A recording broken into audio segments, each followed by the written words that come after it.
2020 সালের নাগোর্নো কারাবাখ যুদ্ধ, Ukraine Russia যুদ্ধ, এমনকি মধ্যপ্রাচ্যের সাম্প্রতিক সংঘাত সবগুলোই একটি বিষয় স্পষ্ট করে দিয়েছে। আধুনিক যুদ্ধে শুধু যুদ্ধবিমান বা ট্যাঙ্ক নয়, ড্রোন এখন সেখানে গেম চেঞ্জার ভূমিকায় আছে। আর এবার বাংলাদেশও সেই পথেই বড় একটি পদক্ষেপ নিতে যাচ্ছে।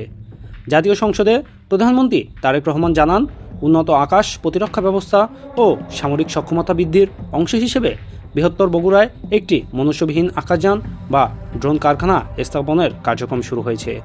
তিনি বলেন, প্রকল্পটি জাতীয় গুরুত্বপূর্ণ বিবেচনায় ফাস্ট ট্র্যাক ভিত্তিতে বাস্তবায়ন করা হবে। একই সঙ্গে দেশীয় প্রতিরক্ষা শিল্পের বিকাশ, বৈদেশিক নির্ভরতা কমানো এবং উন্নত ড্রোন প্রযুক্তি ও সেন্সর উৎপাদনের সক্ষমতা বাড়ানোর পরিকল্পনার কথাও তিনি তুলে ধরেন, যা বাংলাদেশ সামরিক বাহিনীর জন্য এক নতুন সম্ভাবনার দ্বার খুলে দিচ্ছে। কিন্তু প্রশ্ন হলো, কেন বগুড়া? কী ধরনের ড্রোন তৈরি হবে? আর এই প্রকল্প সফল হলে বাংলাদেশের প্রতিরক্ষা সক্ষমতায় কী পরিবর্তন আসতে পারে? আজকের ভিডিওতে আমরা তথ্য, বিশ্লেষণ এবং বাস্তবতার আলোকে সবকিছু জানব। প্রথমত, কেন ড্রোন এখন এত গুরুত্বপূর্ণ? একসময় যুদ্ধের সবচেয়ে বড় শক্তি ছিল যুদ্ধবিমান, ট্যাঙ্ক আর আর্টিলারি। কিন্তু গত কয়েক বছরে যুদ্ধের চিত্র বদলে গেছে। আজ একটি তুলনামূলক কম দামের ড্রোন শত্রুর অবস্থান শনাক্ত করতে পারে, সীমান্ত নজরদারি করতে পারে, এমনকি নির্দিষ্ট লক্ষ্যবস্তুতে আঘাত হানার মিশনেও ব্যবহার হতে পারে। বিশ্বের বড় বড় দেশ তাই এখন ড্রোন প্রযুক্তিতে ব্যাপক বিনিয়োগ করছে। এই প্রেক্ষাপটে বাংলাদেশের ড্রোন উৎপাদনের উদ্যোগ একটি গুরুত্বপূর্ণ পদক্ষেপ হিসেবে দেখা হচ্ছে। এখন প্রশ্ন হলো, দেশে এত জায়গা থাকতে বগুড়াই কেন বেছে নেওয়া হলো? বগুড়া দীর্ঘদিন ধরেই দেশের প্রতিরক্ষা সংশ্লিষ্ট কিছু শিল্প ও প্রযুক্তিগত কার্যক্রমের জন্য পরিচিত।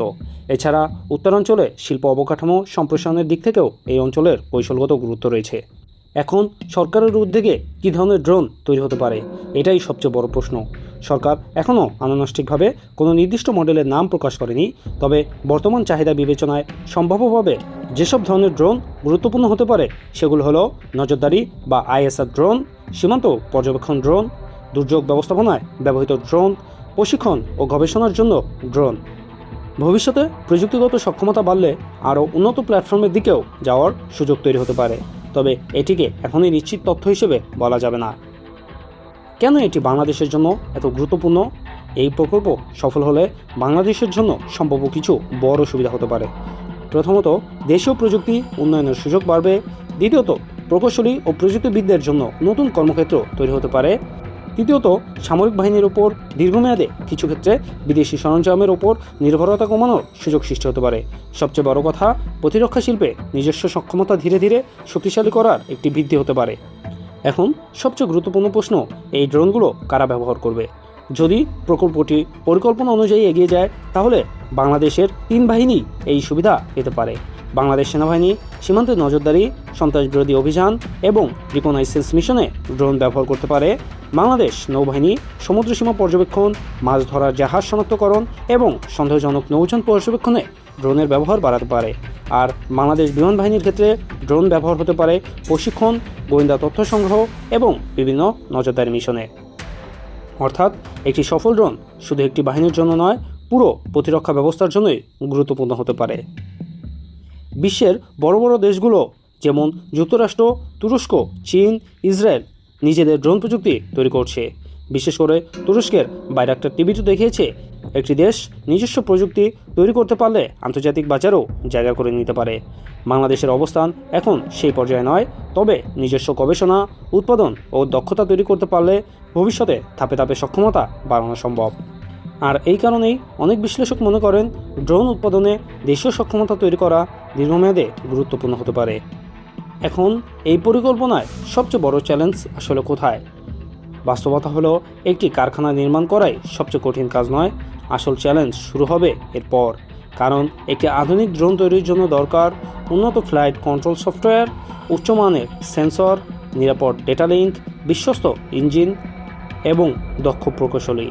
এসব ক্ষেত্রে ধারাবাহিক গবেষণা, বিনিয়োগ ও জনবল উন্নয়ন ছাড়া শুধু কারখানা বানিয়ে কাঙ্ক্ষিত ফল পাওয়া কঠিন। যদি এই প্রকল্প সফলভাবে বাস্তবায়ন হয়, তাহলে এর প্রভাব শুধু সামরিক খাতেই সীমাবদ্ধ থাকবে না, দেশীয় প্রযুক্তি শিল্পও এগিয়ে যেতে পারে। এর মাধ্যমে নতুন কর্মসংস্থান তৈরি হতে পারে, বিশ্ববিদ্যালয় ও গবেষণা প্রতিষ্ঠানের সঙ্গে শিল্প খাতের সহযোগিতা বাড়তে পারে এবং সবচেয়ে গুরুত্বপূর্ণ বিষয়, বাংলাদেশ ধীরে ধীরে নিজস্ব প্রতিরক্ষা প্রযুক্তি উন্নয়নের পথে আরও এক ধাপ এগিয়ে যেতে পারে। তবে এই সব কিছুই নির্ভর করবে প্রকল্পের বাস্তব অগ্রগতি, প্রযুক্তিগত সক্ষমতা এবং দীর্ঘমেয়াদী পরিকল্পনার ওপর। একসময় বাংলাদেশ শুধু বিদেশ থেকে সামরিক সরঞ্জাম কিন্তু এখন লক্ষ্য যদি হয় নিজের প্রযুক্তি, নিজের গবেষণা এবং নিজের উৎপাদন, তাহলে বগুড়ার এই ড্রোন কারখানা ভবিষ্যতের একটি গুরুত্বপূর্ণ ভিত্তি হতে পারে। তবে এটি কেবল শুরু।